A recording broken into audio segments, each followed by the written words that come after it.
نحمده ونصلي على رسوله الكريم اما بعد فاعوذ بالله السميع العليم من الشيطان الرجيم بسم الله الرحمن الرحيم رب اشرح لي صدري ويسر لي امري واحلل عقدة من لساني يفقهوا قولي رب زدني علما رب زدني علما رب زدني علما اللهم انفعني بما علمتني وعلمني بما ينفعني وزدني علما الحمد لله على كل حال واعوذ بالله من حال اهل النار آمین ثم آمین اللهم إنا نسألك الهدى والتقى والعفاف والغنى اللهم اهدنا وسددنا آمین۔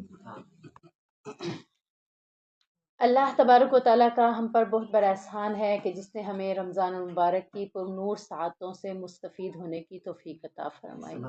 آپ سب کو رمضان مبارک ہو، اور ہم اللہ سے دعا گو ہیں کہ اللہ ہمیں اس رمضان کا حق ادا کرنے کی توفیق عطا فرمائے، اور جو نہیں کیا ہم اس رمضان سے سٹارٹ کریں اللہ اس پر تا زندگی اس پر عمل کرنے والا بنا دے۔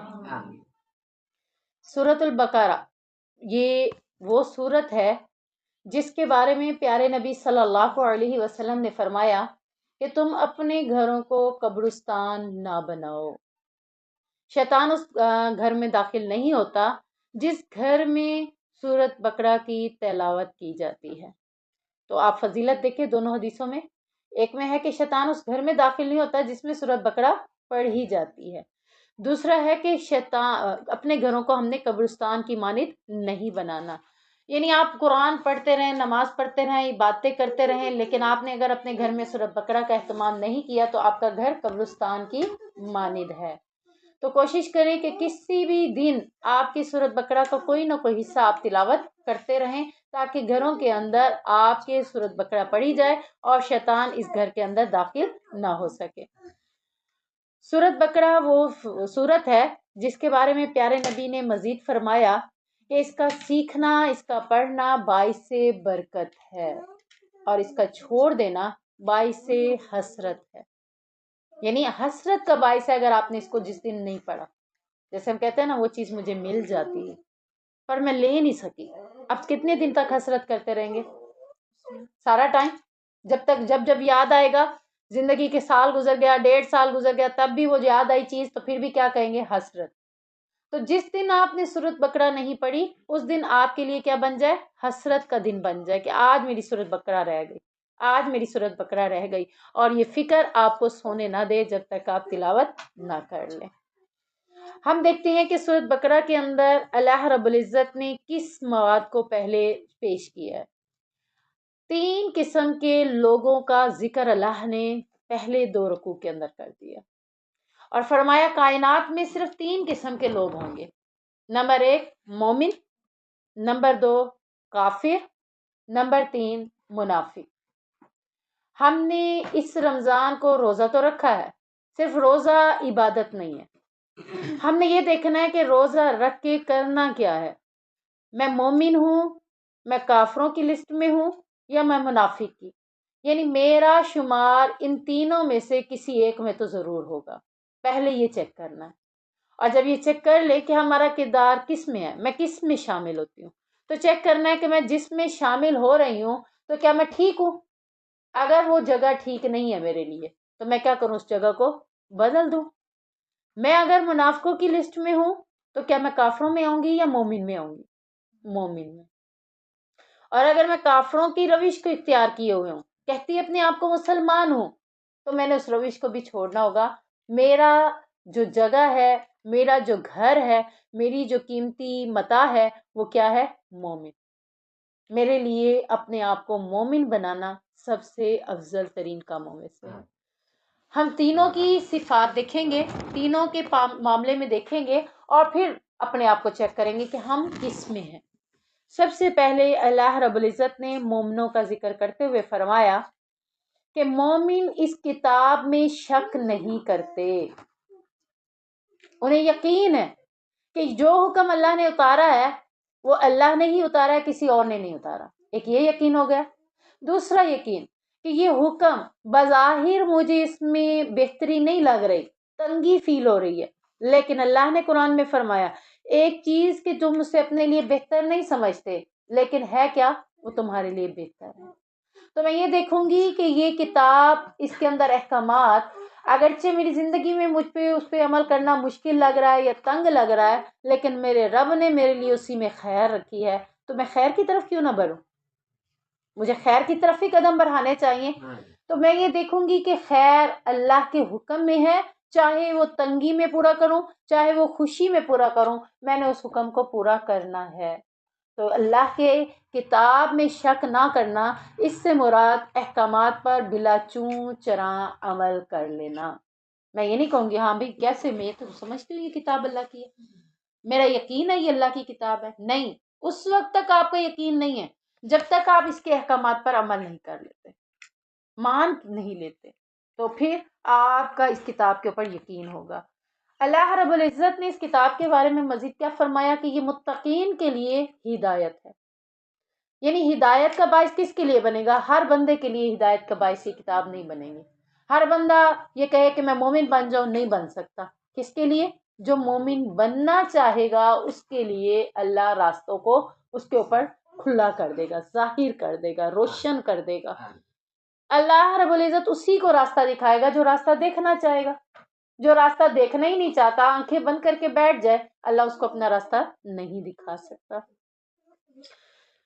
آگے اللہ فرماتا ہے کہ مومنین کی صفات میں ہے کہ وہ غیب کی ساری باتوں پر ایمان رکھتے ہیں۔ اللہ کو دیکھا ہے؟ نہیں، غیب ہے۔ رسول اللہ صلی اللہ علیہ وسلم کو بھی ہم نے نہیں دیکھا، ہمارے لیے غیب ہے۔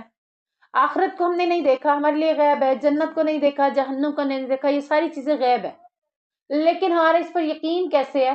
اللہ کو مانتے ہوئے اللہ پر یقین یہ رکھنا ہے کہ اللہ وہ ذات ہے جس نے مجھے آخرت کے دن کھڑا کرنا ہے اور مجھ سے حساب و کتاب لینا ہے۔ جب یہ ذہن میں رہے گا کہ اللہ مجھ سے پوچھے گا کہ زندگی کیسے گزار کر آئے ہو، تو تبھی اپنی زندگی کی طرف توجہ دوں گی نا، اس کو سنوارنے کی کوشش کروں گی، اس کی نوک جھونک سے ہی کروں گی کہ میرے رب کو میری زندگی پسند آ جائے، میں خوبصورت لگوں۔ یہ ایک دنیا کے اندر ماحول ہے میرا، میں رب کو خوبصورت لگوں، یہ میرا کردار، میری زندگی کا بہترین پہلو ہو کہ میں اپنے رب کو خوبصورت لگوں۔ اس کے لیے میرا رب کے اوپر یقین ہے کہ رب نے مجھے دیکھنا ہے۔ کب دیکھنا ہے؟ آخرت کے دن۔ اور جب میرا رب مجھے دیکھے تو خوش ہو کر کہے کہ یہ وہ بندہ ہے جس کا میں حساب و کتاب بھی نہیں لیتا، بغیر حساب و کتاب کے اسے جنت میں داخل کر دوں گا۔ نماز کو قائم کرتے ہیں، چھوڑتے نہیں ہیں، کسی بھی ایونٹ پہ ان کی نماز نہیں چھوٹی، کسی بھی جگہ پر ان کی نماز نہیں چھوٹی، کسی بھی لمحے میں، کسی بھی صورت میں ان کی نماز چھوٹی نہیں ہے۔ وہ نماز کو قضا بھی نہیں کرتے، کوشش کرتے ہیں نماز کو نماز کے وقت میں قائم کرنے کی۔ یہ مومن کی نشانی ہے۔ اور اللہ رب العزت نے انہیں جو رزق دیا ہے اسے اللہ کے راستے میں خرچ کرتے ہیں۔ خوشی میں تو ہر کوئی خرچ کرتا ہے، جب مال کی فراوانی ہو تب ہر کوئی خرچ کر دے گا۔ اللہ رب العزت نے مومن کی صفت بتاتے ہوئے فرمایا کہ وہ تنگی میں بھی خرچ کرتا ہے، اس کے پاس کم ہے پیسہ، آج اس کے پاس کھانے کو صرف چٹنی ہے اور کوئی نہیں ہے، اتنے پیسے تھے کہ چٹنی بن سکی، اب وہ تنگی کا دن ہے نا اس کے لیے، اب اس نے اس میں سے بھی اللہ کے راستے میں خرچ کرنا، کیا کرنا ہے؟ کسی کو دے دینی، کسی کو اس دعوت میں شامل کر دینا، کسی کو اس چیز کا حصہ دے دینا ہے۔ تو یہ کیا ہے؟ اللہ رب العزت کہتے ہیں یہ مومنین کی نشانی ہے کہ وہ تنگی میں بھی خرچ کرتے ہیں۔ اللہ نے جو نازل کیا پہلی کتابیں، اس پر بھی ان کا ایمان ہے، اور جو قرآن کو نازل کیا اس پر بھی ایمان رکھتے ہیں، اور آخرت پر ان کا یقین پختہ ہے کہ ہم نے مرنا ہے۔ کیسا یقین ہے پختہ؟ آپ کو پتا ہے کہ فلاں دن عید آنی ہے، سب کو پتا ہے نا عید آنی ہے، تیاری کر لی ہے کہ نہیں کر لی؟ کافی حد تک کر لی ہے، کم ہی رکھی ہوگی کہ رمضان میں مشکل ہوتی ہے تیاری کرنا۔ تو جو عید کا دن ہے اس کی تیاری آپ نے پہلے سے کر لی، آپ میں سے کون جانتا ہے کہ عید تک پہنچ سکے گا؟ کوئی بھی نہیں جانتا نا، لیکن تیاری کر لی آپ نے۔ آخرت پر تیاری ایسی ہو کہ مرنے کی تیاری ہو آپ کی پوری۔ کفن آپ کا ہے، لیں، خریدیں، اپنے پاس رکھیں، مرنے کی تیاری کریں کہ میں نے جب مرنا ہے نا تو کفن میرا میرے پاس ہو، میں نے اپنا ہاتھوں سے اپنا کفن خرید کر رکھنا ہے۔ پھر یہ نہیں ہے کہ زمزم سے بھی دھلوانا ہے، پھر اس سے عمرے بھی کروانے ہیں، حاجیوں کو دینا ہے، جا کر اس کو زمزم لگا کے آنا، یہ چیزیں اسلام کا حصہ نہیں ہے۔ بس آپ نے اپنی آخرت کی تیاری میں اپنے کفن کی تیاری کرنی ہے اور اپنی اعمال کی تیاری کرنی ہے کہ جب رب کے پاس جاؤں گی رب نے کیا دیکھنا ہے، صرف عمل دیکھنے ہیں. میرے پاس عمل اتنے ہوں کہ میرا رب مجھ سے راضی ہو جائے اور کہے کہ اس کا کوئی حساب و کتاب قبر میں بھی نہیں ہوگا، اس کو ایسے سلا دو جیسے دلہن سوتی ہے. اس کے لیے جنت کے دروازے کھول دو، اس کی قبر کو تا حد نگاہ وسیع کر دو. آخرت کی تیاری اتنی ہو کہ آپ کو یہ سارا پروٹوکول ملے، اور جب آپ اس دنیا سے آپ کی روح کو نکال کر لے جایا جائے تو آپ کا پروٹوکول کیسے ہو؟ پہلے آسمان پر ہی آپ کو مرحبا مرحبا کہہ کر بلایا جائے. یہ ہو آپ کا آخرت پر یقین کہ آپ نے تیاری اتنی اچھی کی ہے کہ آپ کی کوئی کمی نہیں رہی. اگر کوئی کمی عید کی تیاری میں رہ گئی ہے کب تک کریں گے؟ عید کے آنے سے پہلے پہلے کر لیں گے نا. تو مرنے کے بعد کی کمی کوئی رہ گئی ہے تو اس کی تیاری مرنے سے پہلے پہلے کر لیں کہ قبر میں آپ کو پتا ہے کہ آپ کی قبر کو جنت کے باغوں میں سے باغ بنا دیا جائے گا اور جہنم کے گھروں میں سے گڑھا بنا دیا جائے گا. تیاری آپ نے کرنی ہے نا کہ جنت بنانا ہے یا جہنم بنانا ہے. تو یہ ہوگا آپ کا آخرت پر یقین کہ آپ نے اپنی آخرت کی تیاری بھی بہترین کر لی. اللہ رب العزت نے مومنین کی صفت بتاتے ہوئے فرمایا یہی ہدایت پر ہے اور یہی فلاح پانے والے ہیں. تو یہ نیکیاں ہم کر رہے ہیں تو انشاءاللہ ہم مومن ہیں. اگر نہیں کر رہے تو جو نہیں کر رہے اس کو ہائی لائٹ کریں. روزے رمضان دونوں میں اس کو کرنے کی انشاءاللہ ہم نے کوشش کرنی ہے. اگلا ذکر ہے کافروں کا. دوسری کیٹیگری ہے کافروں کی. وہ کون سے لوگ ہیں؟ بے شک وہ لوگ جو کافر ہیں، برابر ہے انہیں ڈرائے یا نہ ڈرائے وہ ایمان نہیں لائیں گے. یعنی آپ ان کے سامنے قرآن پڑھتے رہو پڑھتے رہو پڑھتے رہو، انہیں بتاتے رہو جہنم ہے، جہنم بڑی ہولناک ہے، بڑی خطرناک ہے، بڑے عذاب ہیں، لیکن ان کا ایمان کیا ہے؟ وہ ڈرتے ہی نہیں ہے. ہم مسلمانوں میں سے کئی لوگ ایسے پڑے، جہنم کا ذکر آتا کوئی ڈر خوف نہیں آتا، کوئی رونگٹے کھڑے نہیں ہوتے. صحابہ کے رونگٹے کھڑے ہو جاتے تھے، بال جسم کے کھڑے ہو جاتے تھے رونگٹے سے. لیکن ہم، اللہ کہہ رہا ہے کہ کافروں کی یہ کیفیت ہے کہ ڈرو یا نہ ڈرو وہ ایمان نہیں لاتے، ان کا یقین نہیں آتا، ان میں کوئی خوف نہیں آتا، ان کے اندر کوئی کپ کپی نہیں آتی، وہ اپنی زندگی کی اصلاح نہیں کرتے. یہ پہلی صفت ہے کافر کی کہ جب ان کو قرآن سنایا جائے تب بھی اس کو قرآن کے اوپر کوئی عمل نہیں کرتے، کوئی خوف نہیں آتا. دوسری کیا ہے؟ خاتم اللہ علی قلوبہم، اللہ نے ان کے دل پر مہر لگا دی، تالا لگ گیا، اسٹیمپ لگ گئی، اب یہ خط نہیں کھل سکتا. تالا لگ گیا، یہ گھر اب نہیں کھل سکتا. آپ کے دل پر تالا لگ گیا تو پھر یہ تالا نہیں کھل سکتا. اور یہ کس کی کیفیت ہے؟ کافر کی، کہ کافر کے دل پر پھر اللہ تالا لگا دیتا ہے. وَعَلَىٰ سَمْعِهِمْ، اور اس کی کانوں پر بھی مہر لگا دیتا ہے کہ کان ہمیں لگ رہا ہے سن رہے ہیں لیکن وہ سنتے نہیں ہیں. دروسوں میں، قرآن کی محفلوں میں کئی لوگ بیٹھے ہوتے ہیں اور ہمیں ایسے لگ رہا ہوتا ہے یہ بڑا اچھا قرآن سن رہے ہیں، آج تو یہ درس سن رہے ہیں، لگتا ہے آج عمل کر لیں گے. لیکن جب وہ یہاں سے اٹھتے ہیں کوئی ان سے پوچھ لے کیا سنا ہے، پتہ نہیں کیا سنا تھا، بس ہم تو بیٹھے ہوئے تھے ہمیں پتہ ہی نہیں، اس وقت پتہ تھا اب تو بھول گیا. کہیں ایسا نہ ہو کہ یہ کیفیت ان کی ہے جن کے کانوں پہ مہر لگی ہوتی ہے، وہ کان سے سن تو رہے ہوتے ہیں لیکن جاتا کہیں بھی نہیں ہے. دیکھنے میں محسوس ہوتا ہے کہ سن رہے ہیں. اللہ اپنے نبی سے کہتا ہے نبی یہ دیکھنے میں تجھے ایسے لگ رہا ہے سن رہے ہیں، لیکن یہ سنتے نہیں ہیں. کیوں؟ یہ کافروں کی صفت ہے. اور ان کی آنکھوں پر پردہ ہے، اور اللہ نے ان کے لیے بہت بڑا عذاب تیار کر رکھا ہے. پہلے لوگ کامیاب ہیں، دوسرا گروہ اللہ نے بہت بڑا عذاب تیار کر رکھا ہے. اللہ اس گروہ میں ہمیں شامل نہ کرے، آمین. اگلا تیسرا گروہ ہے منافقوں کا. اللہ رب العزت نے منافقوں کا ذکر کرتے ہوئے فرمایا یخادعون اللہ، وہ اللہ کو دھوکہ دیتے ہیں. نماز میں کھڑے ہوتے ہیں کہ نماز پڑھ رہے ہیں جبکہ نماز میں توجہ نہیں ہوتی، خشوع نہیں ہوتا، خضوع نہیں ہوتا، اور اللہ کو متوجہ کر کے یا اللہ کی طرف متوجہ ہو کر نماز نہیں پڑھتے. وہ اللہ کو دھوکہ دینے کی کوشش کرتے ہیں جبکہ اللہ تو جانتا ہے. اللہ کہتا ہے کہ تم مجھے دھوکہ نہیں دے سکتے، نہ ایمان والوں کو دھوکہ دے سکتے ہو، میں ایمان والوں پر بھی واضح کر دوں گا. تم اپنے آپ کو دھوکہ دے رہے ہو، تمہیں سمجھ ہی نہیں ہے کہ تم اپنے آپ کو مسلمان بنائے پھرتے ہو لیکن تمہارا انجام کافروں سے بھی بدتر ہونے والا ہے. اور پھر اللہ نے فرمایا ان کے دل میں کیا ہے؟ اگلی نشانی کیا ہے ان منافقوں کی؟ کہ ان کے دل میں بیماریاں ہیں، حسد ہے، بغض ہے، کینہ ہے، ایک دوسرے کو دیکھ کر خوش نہیں ہوتے. اس کو کیوں مل گیا مجھے کیوں نہیں ملا؟ اس کے پاس ہے میرے پاس کیوں نہیں آیا، اس کے ہاں اس کو اس سے بھی چھین کر رہوں، یہ کیوں لے، اس کے یہ اس نیکی کا حقدار کیوں بن گیا، یہ اس چیز کا حقدار کیوں بن گیا۔ اللہ رب العزت نے یہ منافقوں کی صفت بتائی ہے۔ مومن کیا کرتا ہے، کسی کے پاس کچھ دیکھتا ہے تو خوشی کا اظہار کرتا ہے، میری بہن اللہ نے تجھے یہ موقع دے دیا، تو بڑی خوش نصیب ہے، دعا کرنا اللہ مجھے بھی اس نیکی میں شامل کر دے۔ تو یہ منافقوں کی صفت ہے حسد کرنا۔ اللہ کہتا ہے جب ان کے دلوں میں بیماری ہوتی ہے نا، تو منافقت کی وجہ سے اللہ کیا کرتا ہے، فزادہم اللہ مرضا، اللہ منافقت کی وجہ سے ان کی بیماری کو اور بھی بڑھا دیتا ہے۔ اور پھر فرمایا کہ ان کے لیے دردناک عذاب اللہ تبارک و تعالیٰ نے تیار کر رکھا ہے، ان کے جھوٹ بولنے کی وجہ سے، ان کے جھٹلانے کی وجہ سے اللہ نے ان کے لیے درد دینے والا، دیکھیں بڑا عذاب ایک اور کیفیت ہے، درد دینے والا عذاب ایک اور کیفیت ہے، تو اللہ نے ان منافقوں کے لیے درد دینے والا عذاب تیار کر رکھا ہے۔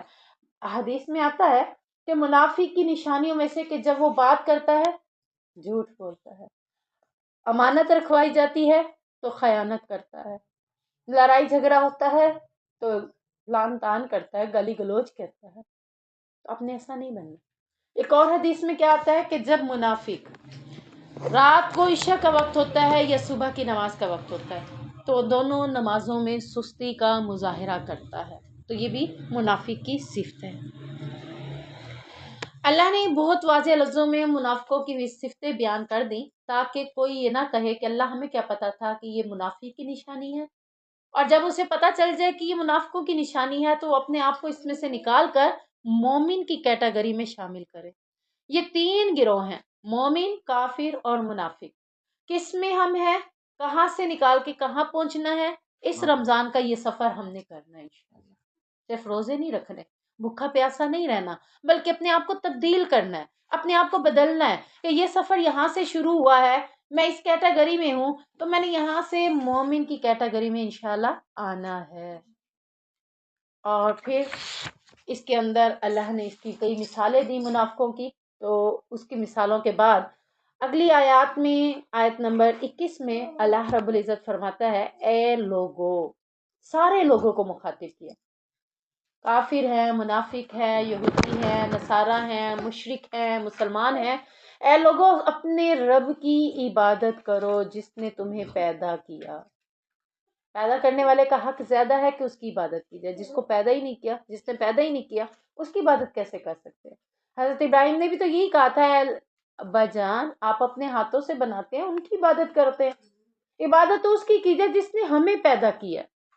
کس نے پیدا کیا؟ آنکھیں دے دی، کان دے دیے، ناک دے دی، اپنی اپنی جگہ پہ لگا دیے، آنکھوں کو کسی اور جگہ لگا دیتا، ہمارا کمال ہے کہ ہم اس کو اتار کے اس کی جگہ پر رکھ لیتے ہیں، یہ رب کا کمال ہے۔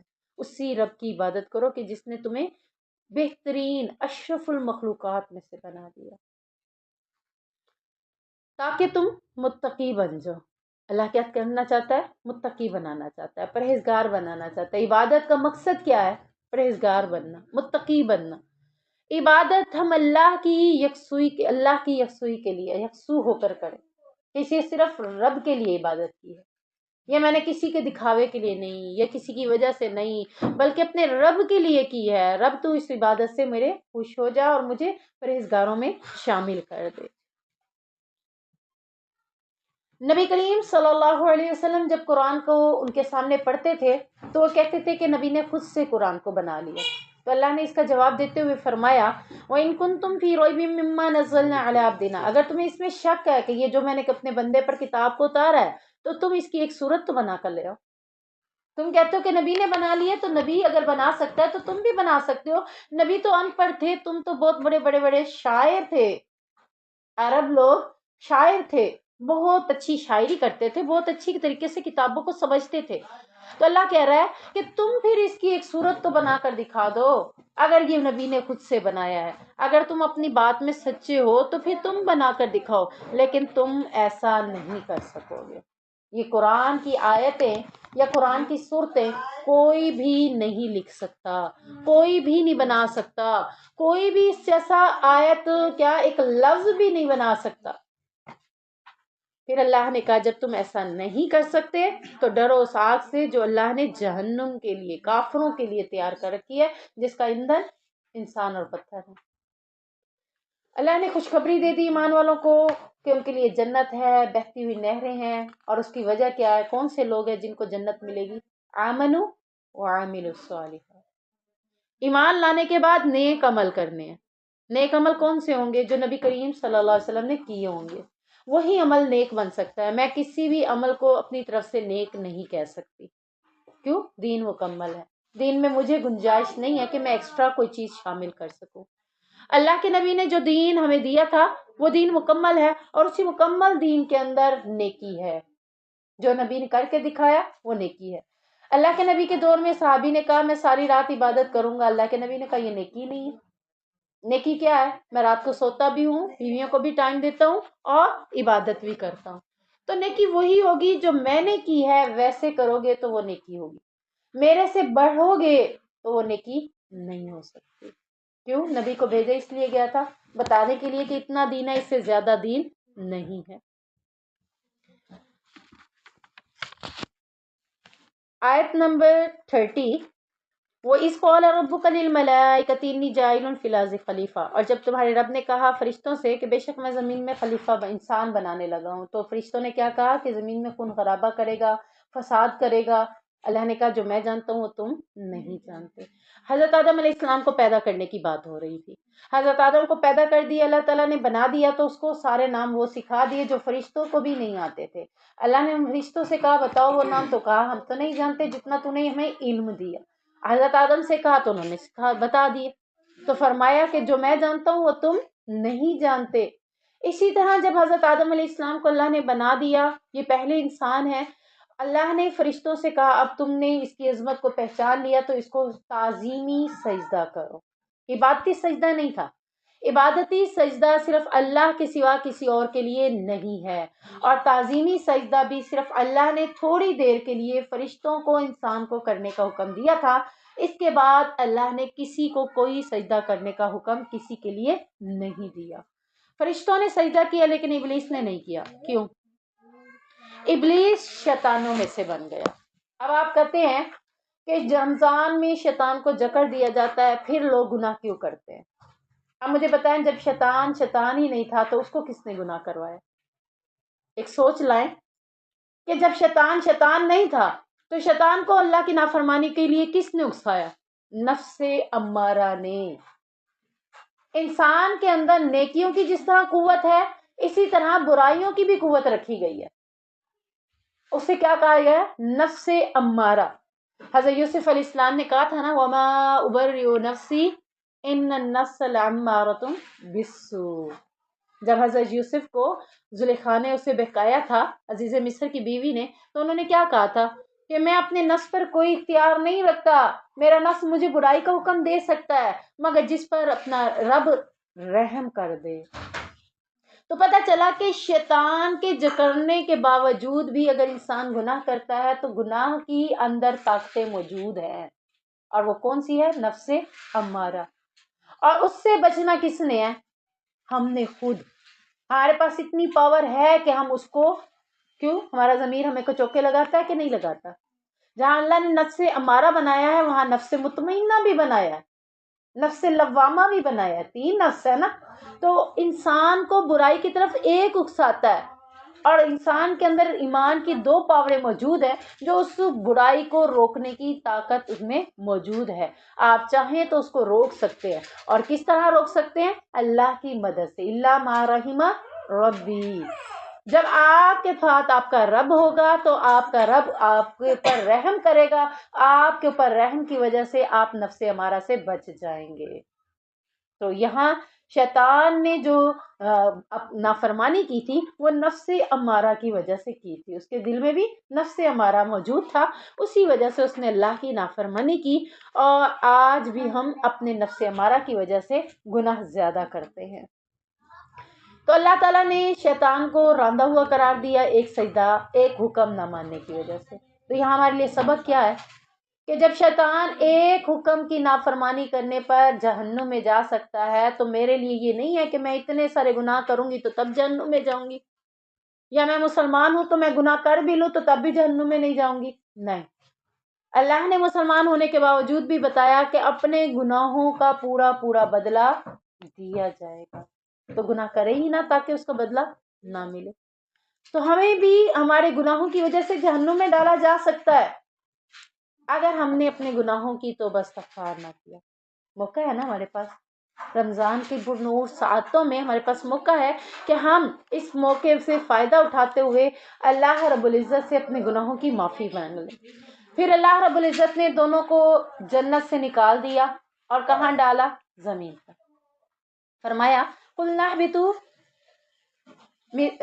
اهْبِطُوا بَعْضُكُمْ لِبَعْضٍ عَدُوٌّ، کہ اترو تم زمین پر، تمہارا بعض کا دشمن ہوگا۔ حضرت آدم کو بھی اتار دیا، ماں حوا کو بھی اتار دیا اور شیطان کو بھی اتار دیا، کہا تم میں سے دونوں ایک دوسرے کے دشمن ہیں۔ اب اپنی دشمنیوں میں اپنے آپ کو خود بچانا ہے۔ اب حضرت آدم علیہ السلام کو احساس ہوا کہ اللہ کی نافرمانی کر لی۔ کیا نافرمانی کی تھی؟ کہ اس درخت کے پاس نہیں جانا تھا، لیکن وہ چلے گئے، نافرمانی کر لی۔ اب احساس ہو گیا، گناہ کرنے کے بعد احساس ہونا بہت بڑی توفیق ہے جو اسے اللہ کی طرف سے مل جائے۔ گناہ کے بعد توفیق ہوتی ہے تو انسان گناہ کے اوپر نادم ہو کر توبہ استغفار کرتا ہے۔ دعا کیا سکھائی؟ ربنا ظلمنا انفسنا وان لم تغفر لنا وترحمنا لنکونن من الخاسرین۔ اللہ نے آدم علیہ السلام کو یہ کلمات سکھائے اور آدم علیہ السلام نے انہی سے توبہ کی اور اللہ نے ان کی توبہ کو قبول کر لیا اور کہا کہ ایک عرصے تک تم دنیا میں رہو گے، میری طرف سے ہدایت آئے گی، جس نے اس کی پیروی کر لی تو وہ خوش نصیبوں میں سے ہوگا، اس کے اوپر کوئی خوف نہیں ہوگا، کوئی غم نہیں ہوگا۔ جس نے میری پیروی سے روگردانی کی، کفر کیا، جھٹلایا، اس کے لیے آگ ہے اور وہ اس میں ہمیشہ رہے گا۔ تو یہ تھا ایک مکالمہ حضرت آدم علیہ السلام کا اور فرشتوں اور شیطان کا معاملہ، کہ کیسے روئے زمین پر اللہ رب العزت نے انسان کو بھیجا اور پھر انسان کے ساتھ شیطان کو اس کا دشمن بنا کر اللہ رب العزت نے کیسے بھیجا۔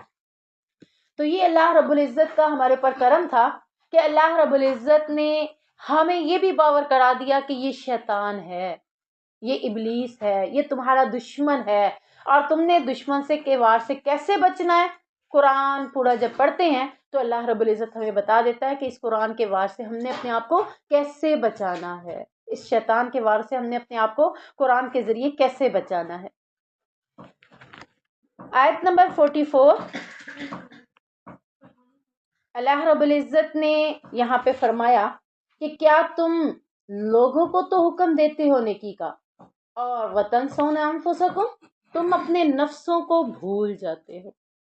یعنی یہ ایک معلمہ کے لیے، معلم کے لیے ہے، یا ادروائز معاشرے کے اندر جب ہم کسی کو نیکی کا حکم دیتے ہیں تو یہ ہمارے لیے بات ہے، چاہے ہم معلم معلمہ کی اس لسٹ میں ہوں یا نہ ہوں۔ اللہ رب العزت یہ ہمیں بتا رہا ہے، کیا بتا رہا ہے کہ کیا تم لوگوں کو تو نیکی کا حکم دیتے ہو وَتَنْسَوْنَ أَنفُسَكُمْ، اور اپنے نفس کو بھول جاتے ہو کہ تم نے بھی وہ نیکی کرنی تھی۔ لوگوں کو بتا رہے ہیں گانا سننا حرام ہے، خود کیا کر رہے ہیں؟ اسٹیٹس بھی دیکھ رہے ہیں، فیس بک پہ بھی گانے آ رہے ہیں، سن رہے ہیں۔ ہم تو ویڈیو دیکھ رہے تھے، ویڈیو میں گانا آ گیا، اب ہمارا اس میں کیا قصور؟ آپ کا قصور یہی ہے کہ آپ نے دیکھی ہی کیوں؟ وہ لوگوں کو حکم دے رہے ہو کہ یہ گناہ ہے، خود اس کو کر رہے ہیں۔ لوگوں کو کہتے ہیں تم نے جھوٹ بولا، گناہ کیا، خود جھوٹ بول رہے ہیں۔ لوگوں سے کہتے ہیں کہ ایک دوسرے کی غیبتیں کر کے گناہ کر رہے ہیں تو خود وہ کر رہے ہیں۔ اللہ کہہ رہا ہے لوگوں کو حکم دینے کے بعد اپنے تئیں کیوں بھول جاتے ہو، اپنے نفس کو کیوں بھول جاتے ہو؟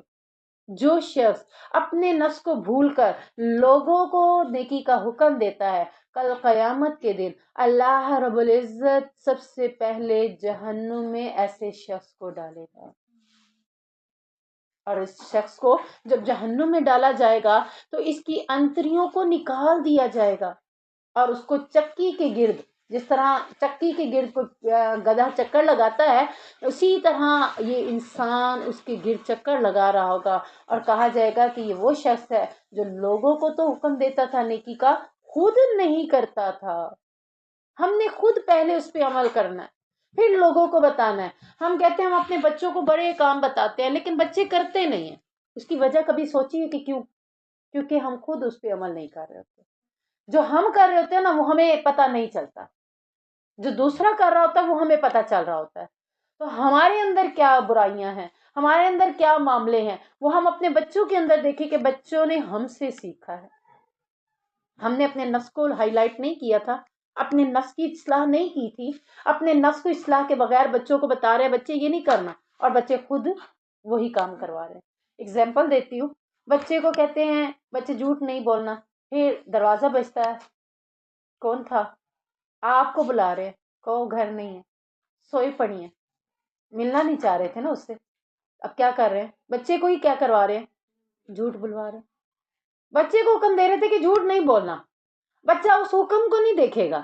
بچہ کہاں سے سیکھے گا؟ آپ کے الفاظ سے نہیں سیکھے گا، آپ کے کردار سے سیکھے گا.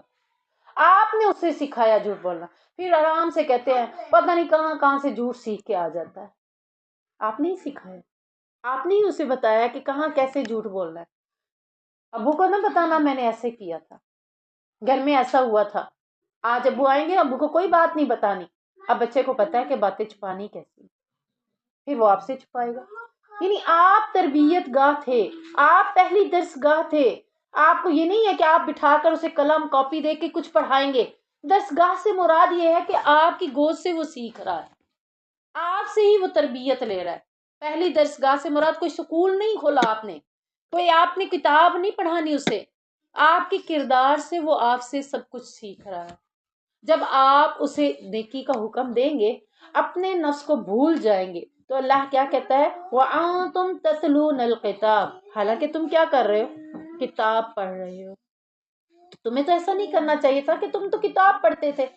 کتاب پڑھتے ہوئے تمہیں ایسا معاملہ نہیں کرنا تھا. افلا تعقلون، کیا تم ان باتوں میں عقل نہیں رکھتے کہ قرآن تمہیں کہہ رہا ہے کہ تم نے پہلے عمل کرنا ہے پھر دوسروں کو بتانا ہے.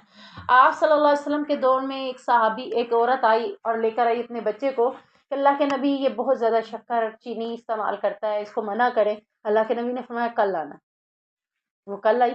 اللہ کے نبی نے اسے پیار سے بچے کو اپنے پاس بلایا، شفقت سے اسے کہا بیٹا یہ کم استعمال کیا کرو، اسے اچھے انداز میں سمجھا دیا. عورت بڑی حیران کہ یہ بات تو اللہ کے نبی کل بھی تو کر سکتے تھے. فرمایا کل میں نے خود شکر کھائی. یعنی جو کام ہم کر رہے ہوں وہ کام دوسروں کو ہم کہیں گے اس پہ اثر نہیں ہوگا. آپ کی بچے اس کو پک کیوں نہیں کر رہے؟ کیونکہ آپ خود اس پہ عمل نہیں کر رہے. تو آپ نے عمل کرنا ہے. عقل آپ کے پاس ہے، کتاب آپ پڑھتے ہیں، اگر آپ نے ان پہ عمل نہ کیا اور دوسروں کو بتایا تو اللہ کیا کہہ رہا ہے؟ کیا تم عقل نہیں رکھتے؟ یعنی عقل مند ہوتے ہوئے بھی ہم یہاں پہ بے عقلی کا مظاہرہ کرتے ہیں. تو عقل مند ہونے کی نشانی کیا ہے؟ جو پڑھتے ہیں اس پہ پہلے خود عمل کریں پھر دوسروں کو بھی بتائیں. اب یہ نہیں ہے کہ ساری زندگی میں اس پہ عمل نہیں کرتی تو میں دوسروں کو بھی نہ بتاؤں، بیٹھی رہوں. اب یہاں پہ مجھے ایک اور حکم بھی آتا ہے، وہ یہ کون سا؟ کہ تم تک ایک آیت بھی پہنچے تو تم دوسرے کو وہ آیت سکھاؤ. اب میرے لیے عمل، اس میں حکم کیا ہے کہ میں فوراً اس پہ عمل کروں. آج کا کام کل پہ نہ چھوڑوں. آج نیکی سیکھی ہے نا کہ یہ نیکی ہے، یہ گناہ کا کام ہے، اس کو چھوڑنا ہے، آج ہی چھوڑو. آج چھوڑ دیا تو انشاءاللہ کامیاب. آج کے بعد کل پہ چھوڑا تو کبھی بھی کامیابی مجھے نہیں مل سکتی. آگے اللہ تعالیٰ نے اسی آیت کے ساتھ ہی دوسری آیت میں فرمایا کہ وَاسْتَعِینُوا بِالصَّبْرِ وَالصَّلَاةِ، تم مدد حاصل کرو اللہ رب العزت سے صبر کے ساتھ اور نماز کے ساتھ. یعنی جب بھی تمہیں کوئی مشکل آئے، کس سے مدد لینی ہے؟ اللہ سے. اور مدد لینے کا طریقہ کیا بتایا جا رہا ہے؟ سب سے پہلے اس مشکل پہ کرنا کیا ہے؟ صبر. گھر کا مسئلہ ہے، خاوند کا مسئلہ ہے، شوہر کا، ساس کا مسئلہ ہے، سسرالی مسئلہ ہے، میکے کا مسئلہ ہے، یا پھر دنیاوی کوئی ٹینشن ہے، یا بیماری کی کوئی ٹینشن ہے، یا کسی کے مرنے کی کوئی ٹینشن ہے. سب سے پہلا کام آپ نے کیا کرنا ہے؟ صبر. پھر کس سے مدد لینی ہے؟ اٹھا کے امی کو کال نہیں کرنی، امی جی ایسے ہو گیا اب کیا کروں. امی نے کوئی مسئلہ حل نہیں کرنا. امی ناممکن کو ممکن نہیں کر سکتی، رب کر سکتا ہے. والصلاۃ، اللہ نے کہا مدد بھی کیسے لینی ہے اللہ سے؟ نماز کے ساتھ. 2 نفل کا اہتمام کریں، اٹھیں وضو کریں 2 نفل پڑھیں، رب کے آگے اپنی ساری پریشانیاں رکھ دیں. اللہ یہ بھی پریشانی ہے، یہ بھی پریشانی ہے، اللہ تو دور کرنے والا ہے، اللہ اس معاملے کو تو ہی سلجھانے والا ہے، تو ناممکن کو ممکن کر دیتا ہے، مجھے یقین ہے کہ تو اس کو بہتر کر دے گا. تو اللہ اس کو بہتر کر دیتا ہے. وَإِنَّهَا لَكَبِيرَةٌ، بے شک یہ بہت بھاری ہے، اللہ علی الخاشعین، مگر عاجزی کرنے والوں کے. صبر بھی بھاری ہے، نماز بھی